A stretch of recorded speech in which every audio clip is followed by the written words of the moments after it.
मुफ्ती साहब के YouTube channels को सब्सक्राइब कीजिए। आस्क मुफ्ती तारिक मसूद।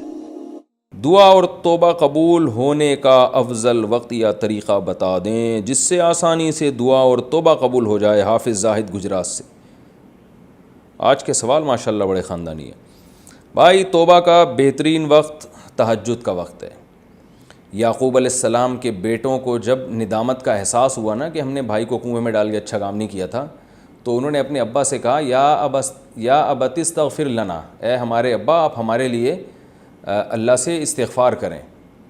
तो अब्बा ने क्या फ़रमाया, सौफ़ अस्तग़फ़िरु लकुम, मैं अनक़रीब तुम्हारे लिए अल्लाह से तौबा करूँगा।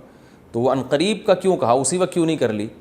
तो अनक़रीब इसलिए कहा कि उलमा कहते हैं कि उनका इरादा था तहज्जुद में उठ के, क्योंकि उस वक्त दुआएँ ज़्यादा कबूल होती हैं।